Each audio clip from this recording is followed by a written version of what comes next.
En 1997, le monde découvre l'un des blockbusters les plus subversifs jamais produits par Hollywood. Un film tellement malin en réalité que face au produit fini, ni le studio, ni la critique, ni le public n'ont compris ce qu'ils avaient sous les yeux. Un simple blockbuster débile et fascisant, ou bien tout le contraire? Vous l'aurez compris, le sujet du jour, c'est Starship Troopers. Salut à tous, c'est Guillaume Cassard, et j'ai une question pour vous. Voulez-vous en savoir plus? Soldat, t'as envie de défendre la planète et de rester hydraté comme un vrai héros de la Fédération? Alors laisse tomber les canettes de soda pleines de sucre. Non seulement c'est pas bon pour la planète, mais en plus c'est dépassé. Comme ma coiffure. Fais pas le malin. Voilà ta nouvelle arme, Oli. Oli, c'est des boissons sans sucre, sans taurine, avec des arômes naturels qui se posent comme une alternative plus saine aux boissons soft traditionnelles. Au choix, 3 variantes. La gamme Ice Tea avec des vitamines et des antioxydants, la gamme Énergie avec de la caféine cristallisée pour tenir toute une gare sans crash, et la gamme Hydration pour les sportifs. Moi, je suis accro à la gamme Énergie, parfait pour rester concentré pendant un briefing, ou pendant un marathon Guillaume Cassard. Maintenant attention bonhomme, la gamme Énergie c'est qu'à partir de 16 ans, et on fait attention au dosage, pas plus de 5 portions d'Ice Tea par jour. Utilise mon lien ou le code CASSAR5 pour avoir 5 € de réduction sur ta première commande, ça te fait 44,99 pour un pack découverte avec son shaker. Et si t'es déjà client chez Oli, le code CASSAR te donne 10% de remise. T'as aucune excuse pour pas t'y mettre, à moins que tu préfères les boissons dégueu en canette, hein, chacun son délire. Mais moi j'ai confiance en toi, bonne dégustation bonhomme. C'est en décembre 1959 que le monde fait connaissance avec l'univers de Starship Troopers. Car Starship Troopers, ou Étoile Garde à vous en France, c'est avant tout un roman signé par l'auteur américain Robert Heinlein. Un roman qui se déroule au milieu d'une guerre interstellaire entre l'humanité et des extraterrestres insectoïdes connus sous le nom d'arachnides. Mais en réalité, c'est un poil plus complexe que ça. Ancien officier de l'US Navy, Heinlein est du genre conservateur. Et disons qu'il a sa vision bien à lui d'une société parfaite. Pour lui, Starship Troopers n'était pas une simple histoire de science-fiction. C'était un véhicule lui permettant de communiquer des valeurs qu'il jugeait capitales. Le civisme, le militarisme, l'anticommunisme. Le roman se déroule donc dans une société totalitaire, la Fédération Terrienne, au sein de laquelle les civils doivent mériter leur droit de vote en effectuant leur service militaire. Si Heinlein se lance dans l'écriture d'un tel roman, c'est à cause d'un tollé qu'il s'est pris de la part de ses confrères auteurs en 1958, juste après avoir exprimé son soutien pour la poursuite des essais nucléaires américains. Ainsi, suite à cet apparent désaccord philosophique, il prit la décision d'exprimer pleinement et sans concession ses opinions politiques, à travers un roman se déroulant au sein d'une utopie totalitaire. Légèrement contradictoire, je vous l'accorde. À sa publication, Starship Troopers obtient un grand succès public et critique. L'écriture de Heinlein étant plébiscitée, et ce malgré des retours négatifs quant au thème abordé. L'aspect fascisant du roman, conçu comme une célébration du militarisme, n'étant pas apprécié par tout le monde. La controverse est présente. Mais le roman laisse son empreinte. Sur l'armée américaine évidemment, où il figure toujours parmi les lectures recommandées par la Navy et les Marines, mais aussi sur le monde du cinéma, puisque James Cameron s'en est inspiré pour dépeindre les Marines coloniaux de son Aliens. Mais curieusement, l'histoire de Starship Troopers au cinéma n'a pas pour point de départ le roman de Heinlein. C'est super curieux, non ? Tout débute en réalité avec Bug Hunt at Outpost 7, qu'on pourrait traduire par chasse aux insectes sur l'avant-poste 7. Et pour mieux parler de Bug Hunt at Outpost 7, il faut remonter le temps jusqu'en 1987, au moment de la sortie de Robocop. Robocop donc, c'est un film de science-fiction dans lequel, suite à une blessure mortelle, un policier se retrouve bien malgré lui transformé en robot-flic. D'où le titre. Un robot flic chargé de faire régner l'ordre dans une jungle urbaine infestée par le crime. Mais sous ces airs de série un peu coconne se cache un film bien plus profond qu'il n'y paraît, qui se pose en réalité comme une critique virulente de la politique menée sous l'ère Reagan.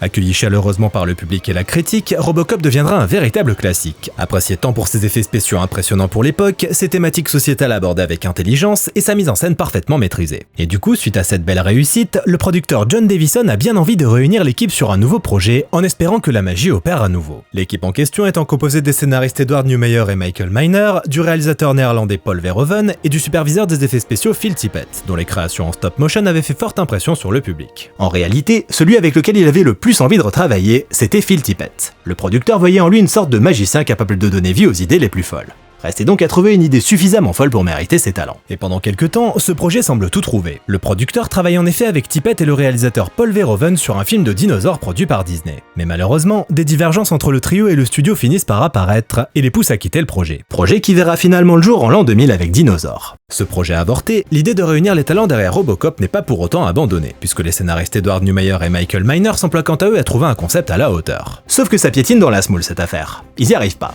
C'est un échec. Les deux scénaristes décident donc de se séparer et Edward Newmeyer commence alors à travailler sur un autre projet, Bug Hunt at Outpost 7. L'idée derrière ce titre à rallonge, c'est de faire un film de guerre idiot, chauvin et satirique basé sur un conflit entre des humains et de gros insectes. Ça vous rappelle rien ? En décembre 91, le scénariste présente cette idée à John Davison, et le producteur est ravi. Des insectes géants, il en rêve. En plus de ça, c'est le projet rêvé pour Phil Tippett dont il imagine déjà les plans d'insectes en stop motion.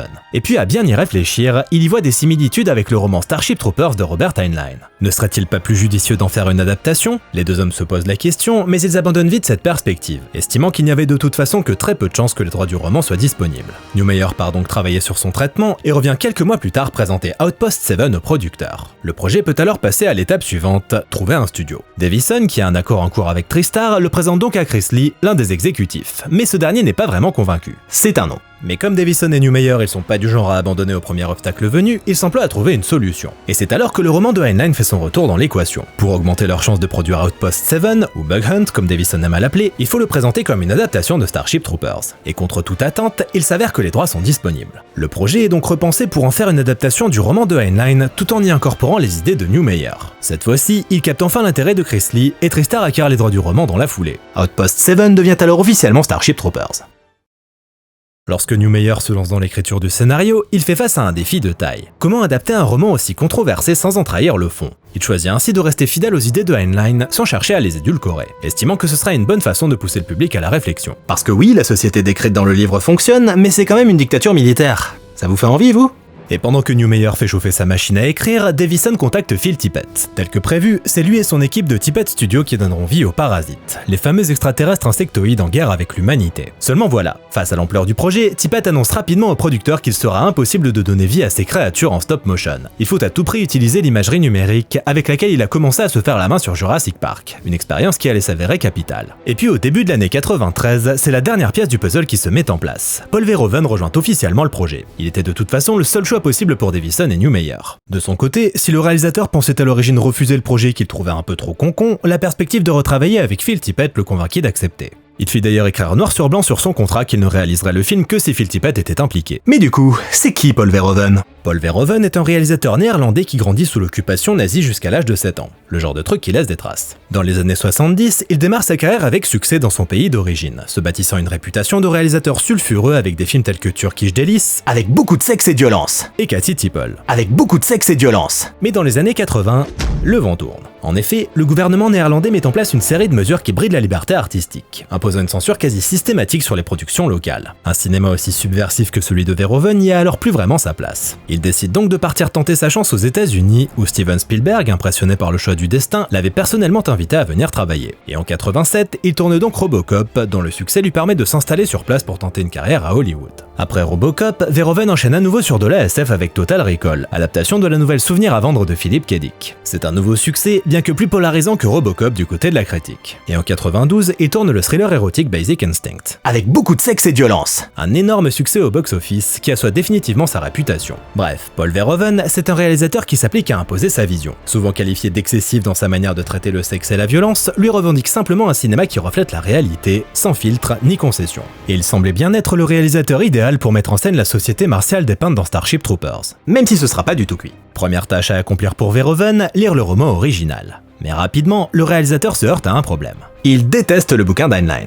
Il le déteste tellement qu'il met fin à sa lecture après 2 chapitres, le trouvant, je cite, déprimant, ennuyeux et mal écrit. Il demande donc à Newmeyer de lui raconter l'histoire et le verdict est sans appel, ça ne passe pas. Trop militariste, trop pro-guerre, trop fasciste. Mais au lieu de fuir le projet, Verhoeven y voit une occasion en or. Se jouer de ces thématiques en les poussant à l'extrême pour mieux les dénoncer. Tout comme Newmeyer, il veut proposer un film qui fait réfléchir sous des airs de blockbuster bourrin. Des soldats héroïques affrontent des insectes extraterrestres. Mais le fait est que les héros célébrés à travers cette histoire sont des fascistes qui s'ignorent, modelés par un système impérialiste qui a fait de la guerre un mode de vie. Avec ce film, Verhoeven espère tendre un miroir à l'Amérique et à une partie de sa société qu'il voit dangereusement attirée par des idées autoritaires. Mais au-delà du scénario, reste un autre défi de taille. Concevoir les parasites. À quoi vont-ils ressembler? Et sur cet aspect, Verhoeven décide de s'éloigner fortement du roman original qui décrivait des insectes anthropomorphes capables de manier des armes. Pour lui, un tel concept serait parfaitement ridicule sur grand écran. Il décide donc de partir sur une approche plus organique, des insectes géants et agressifs dont les capacités offensives seraient purement biologiques. Partant de ces directives, Craig Hayes, proche collaborateur de Phil Tippett qui avait notamment conçu le robot ED-209 de Robocop, se voit chargé de dessiner les différents types de parasites. Parce que nos parasites, c'est pas des débilos, ils sont organisés.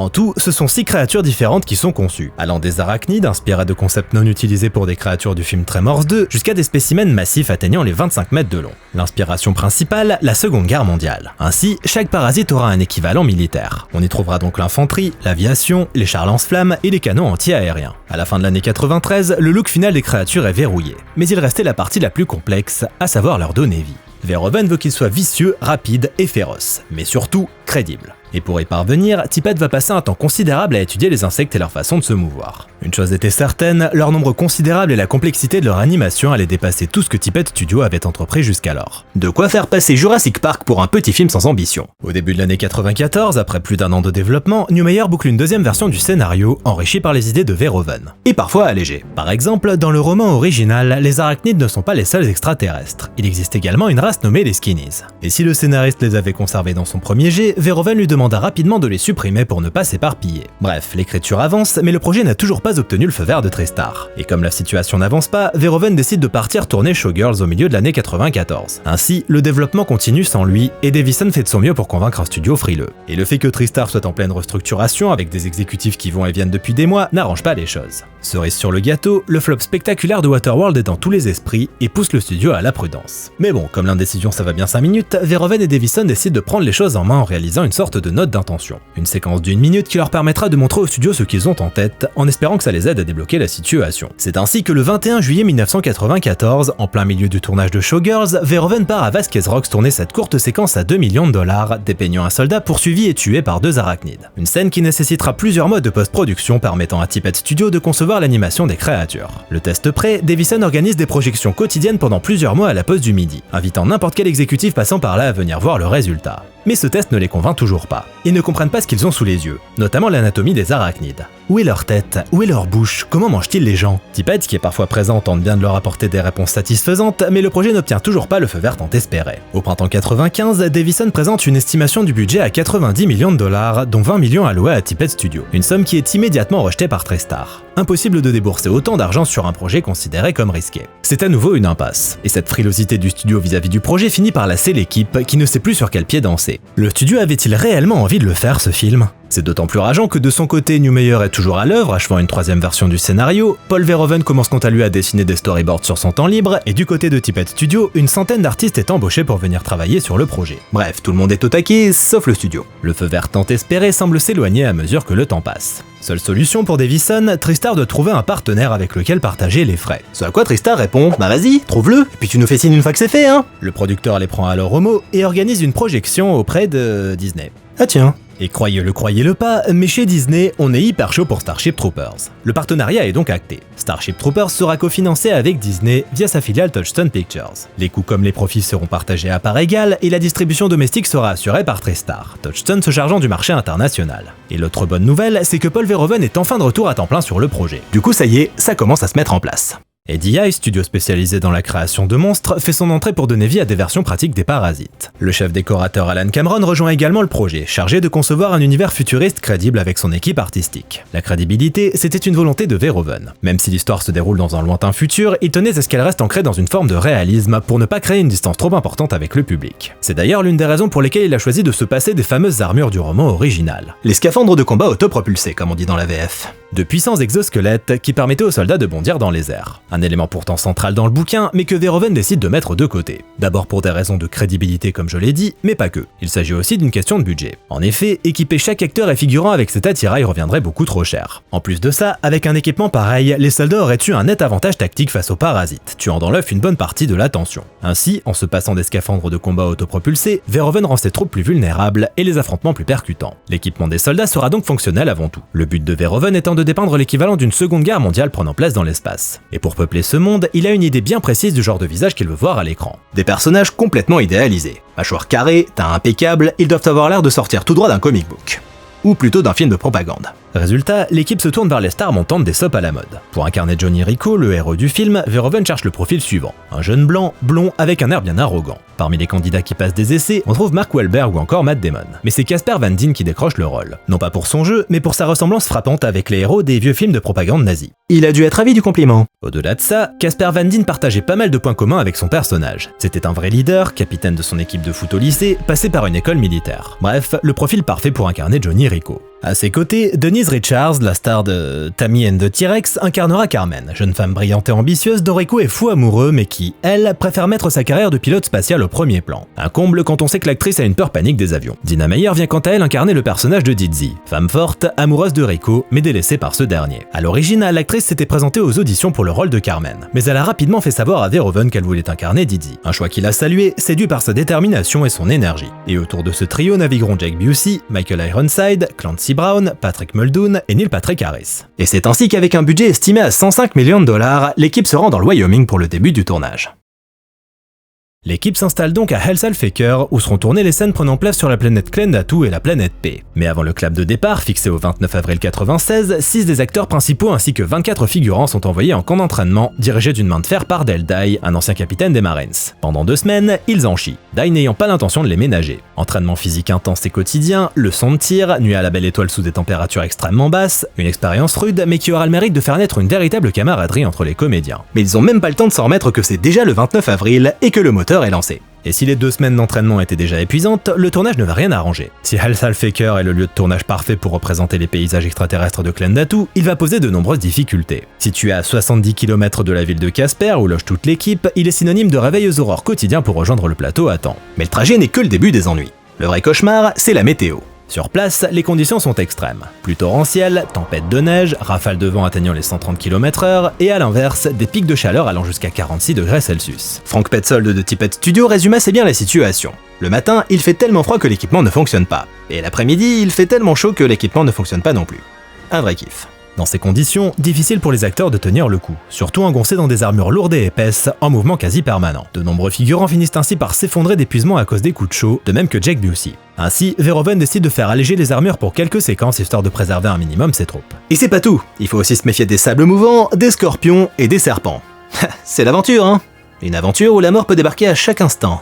En juin, il tourne une bataille nocturne avec près de 200 figurants qui va une nouvelle fois tester les limites des acteurs comme de l'équipe technique. Et pour donner des points de repère aux acteurs qui combattent des ennemis qui ne seront ajoutés à l'image que des mois plus tard grâce aux équipes de Tippett Studio, Paul Verhoeven met toute son énergie au service de son casting, bondissant avec un manche à balai en hurlant à plein poumon qu'il est un gros insecte et qu'il va les tuer, offrant ainsi à ses acteurs matière à réagir. Mais certains parasites sont bel et bien présents sur le plateau grâce aux équipes des DI supervisées par Alec Gillis. Et DI concevra notamment 2 arachnides taille réelle capables de saisir un acteur dans leur mâchoire et 10 autres à l'état de cadavre pour habiller les décors. Et comme ces versions pratiques devaient coller parfaitement au modèle numérique, que ce soit en termes de couleur ou de la façon dont elles reflètent la lumière, Craig Hayes passait régulièrement à l'atelier pour s'assurer que tout reste visuellement cohérent. Sur le plateau, Phil Tippett est profondément impliqué comme superviseur, s'assurant que les plans à effet visuel soient correctement capturés pour éviter de potentielles erreurs qui pourraient s'avérer problématiques en post-production. Le 12 juin, l'équipe quitte momentanément le Wyoming pour rejoindre le Dakota du Sud, où est notamment mis en boîte ce qui était alors le plus long enchaînement d'explosions de l'histoire du cinéma. Au programme, 50 barils d'essence à faire exploser, le tout capturé par cette caméra. Sauf que quand ils appuient sur le détonateur, ça marche pas. Du coup, ils annulent tout et ils reviennent le lendemain.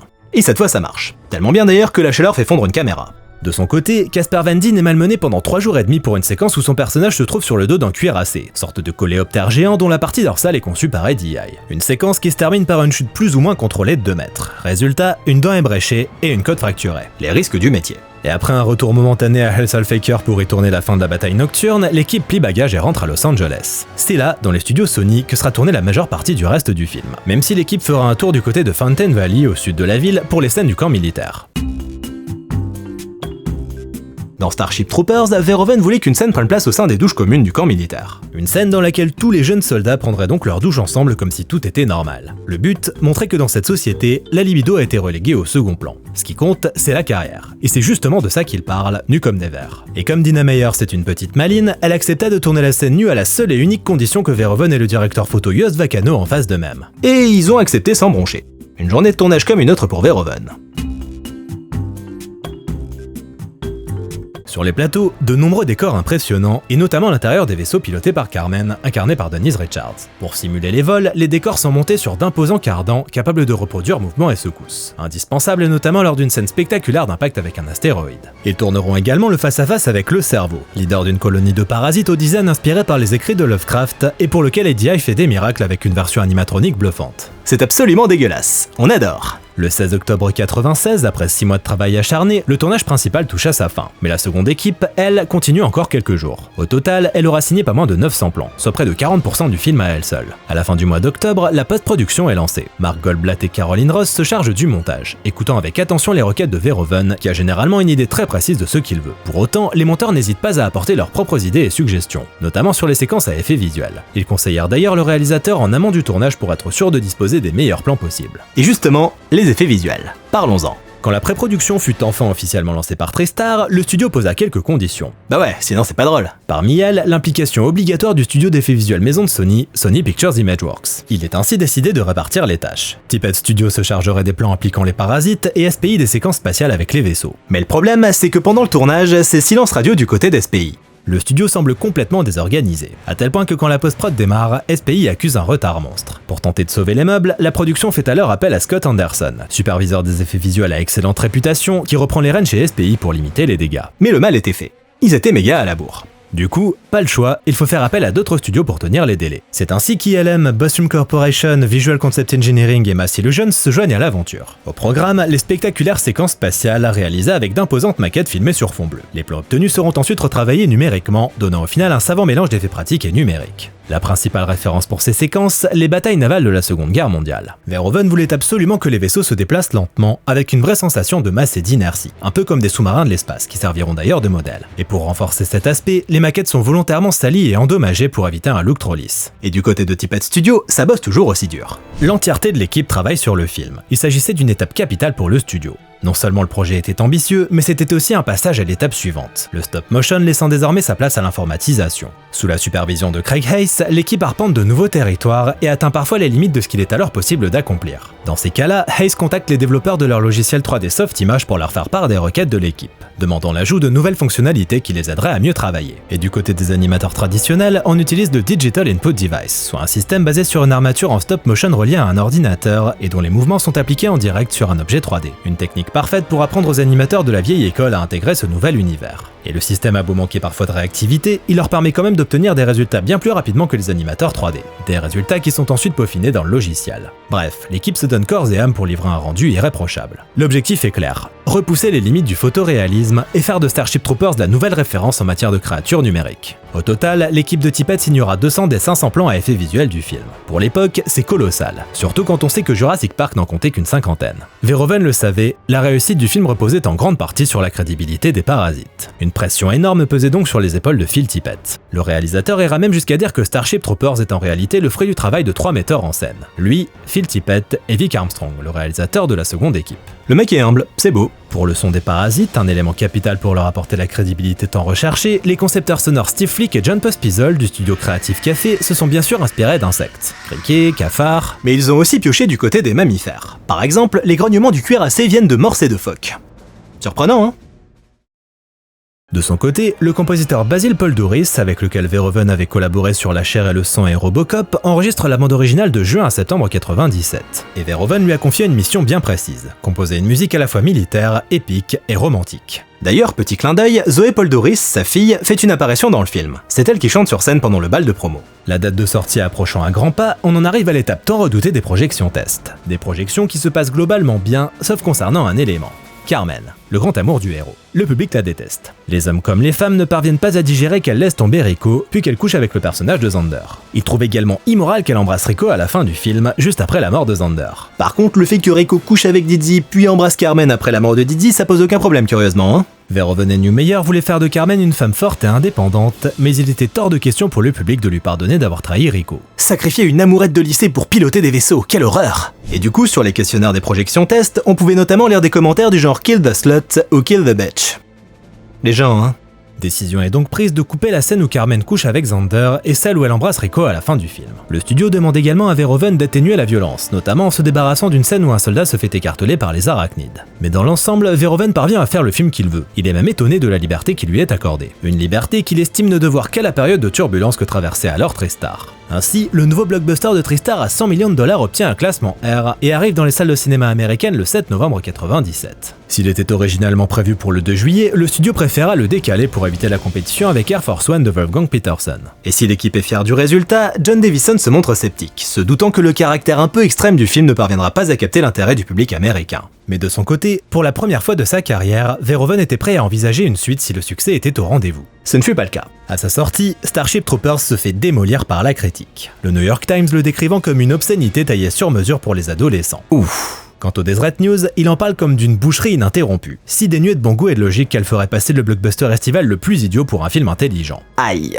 Mais c'est le Washington Post qui va lui porter le coup fatal, déclarant de but en blanc que le film a été réalisé par un esprit nazi et incitant ses lecteurs à ne surtout pas aller le voir. Ah mais carrément. Résultat, Starship Troopers voit sa fréquentation chuter de 50% dès sa deuxième semaine. Le film fut donc profondément incompris, la critique ne parvenant pas à saisir l'ironie de cette satire qu'elle qualifie de pro-militaire, fascisante et néo-nazie. En Europe, le film fut mieux compris, rassurant le réalisateur qui fut très déçu de son accueil outre-Atlantique. Aux États-Unis, son meilleur public ne fut autre que les enfants. Le film avait beau être interdit aux moins de 17 ans, les gamins s'arrangeaient pour pénétrer dans la salle après avoir acheté un billet pour Bean à l'affiche au même moment. Ce qui vit les résultats au box-office de Bean augmenter de 1113% d'un coup suite à la sortie de Starship Troopers, rapportant pas moins de 12,7 millions de dollars en seulement 3 jours. Face à ce constat, Verhoeven et Davison regretteront alors fortement que le film n'ait pas été classé PG-13. Dans les faits, ils avaient fait un film pour enfants interdit aux moins de 17 ans. Ainsi, Starship Troopers ne récoltera en tout que 121 millions de dollars dans le monde. Du côté de Tippett Studio, c'est la douche froide. Particulièrement fière du résultat, l'équipe sentait qu'elle avait accompli quelque chose de véritablement spécial qui allait faire forte impression auprès du public. Mais non. Entaché par sa mauvaise presse, le film a même pas eu les honneurs d'une reconnaissance technique. Ils ont bien reçu une nomination aux Oscars des meilleurs effets visuels, mais ils se sont retrouvés face à Titanic. Donc bon, ils avaient beau être méritants, ils l'ont pas eu. Bref, Starship Troopers fut un échec. Incompris et mal aimé à sa sortie, il fallut attendre plusieurs années avant qu'il ne soit petit à petit réhabilité et apprécié à sa juste valeur. Jusqu'à devenir un film culte. Comme quoi, il faut jamais désespérer.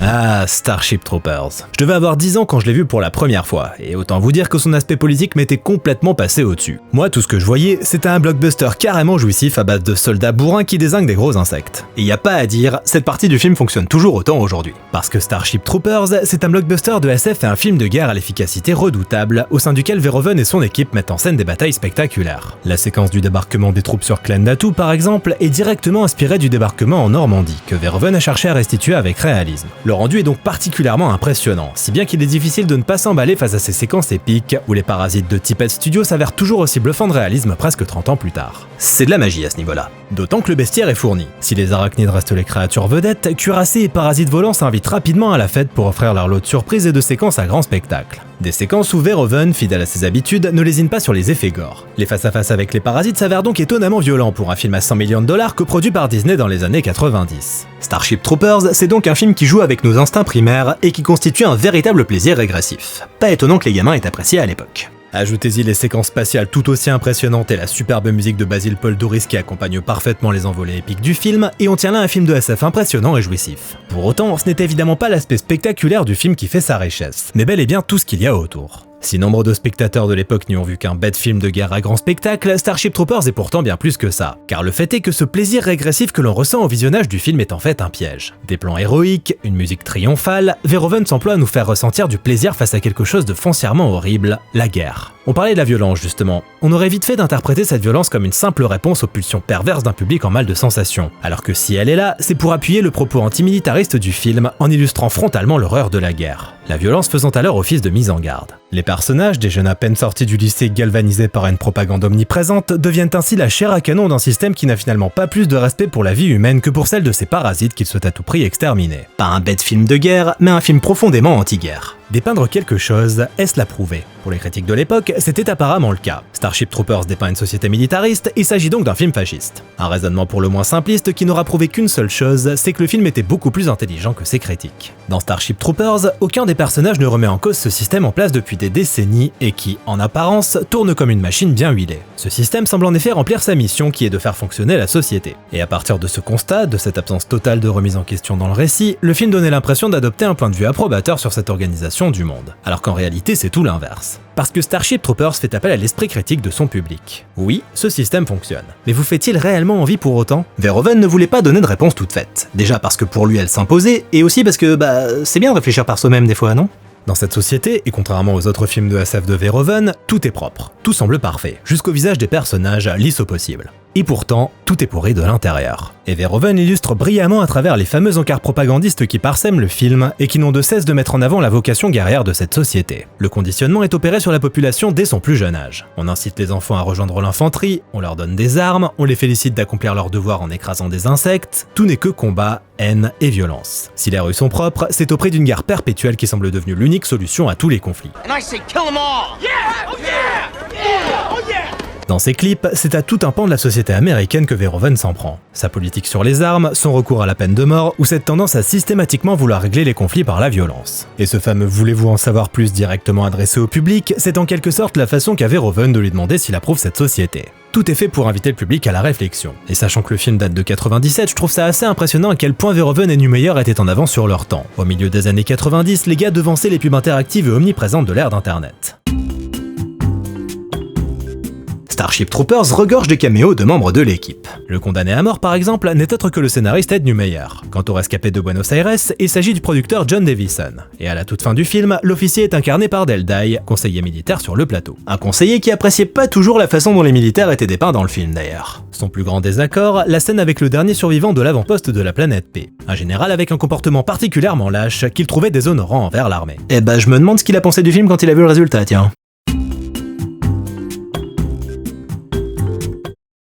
La réflexion, celle que Verhoeven nous pousse à adopter, c'est justement ce qui fait cruellement défaut à Johnny Rico, notre personnage principal. Et le film nous le montre dès sa toute première scène. Rico est complètement désintéressé par le cours, bien plus occupé à draguer sa copine Carmen qu'à écouter. Et quand Ratchet l'interroge, il se contente de réciter une réponse apprise par cœur. Exact words of the text. But do you understand it? I don't know.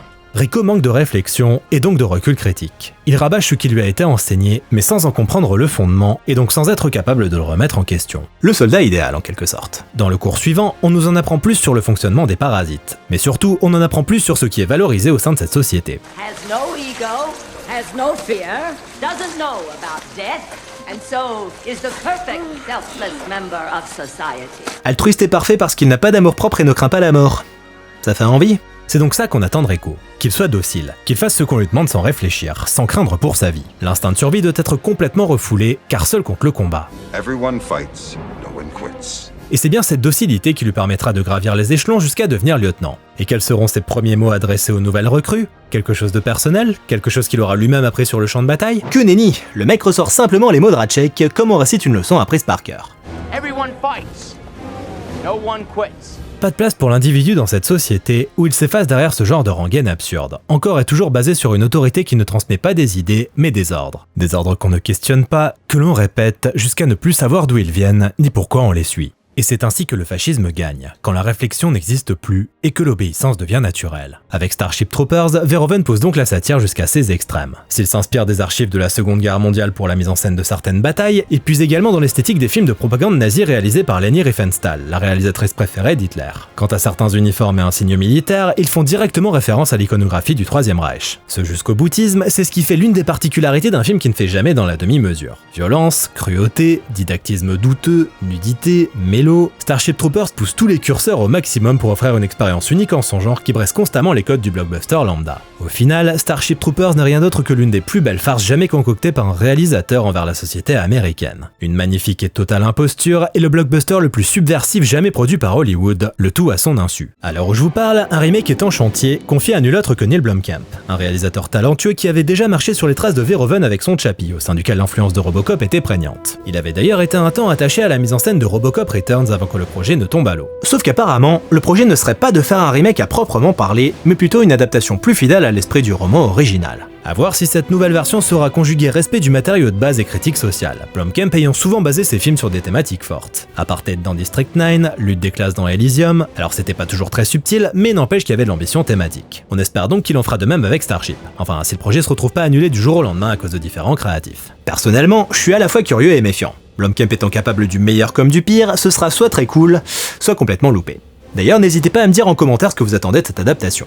Et ce qui est fou, c'est de se dire que ce sera la toute première fois qu'on reverra Starship Troopers sur les écrans depuis 97 et la sortie du film original. Bah ouais, parce qu'il n'y a jamais eu de Starship Troopers 2. Jamais.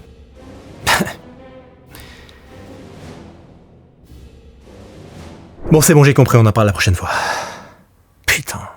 Merci à tous d'avoir regardé cette vidéo, j'espère qu'elle vous a plu. N'hésitez pas à commenter, liker, partager, venir me soutenir sur Tipeee si vous vous sentez généreux, ou vous acheter un superbe t-shirt John Michael Advertising sur la boutique en ligne. Quant à moi, je vous dis à bientôt. Salut!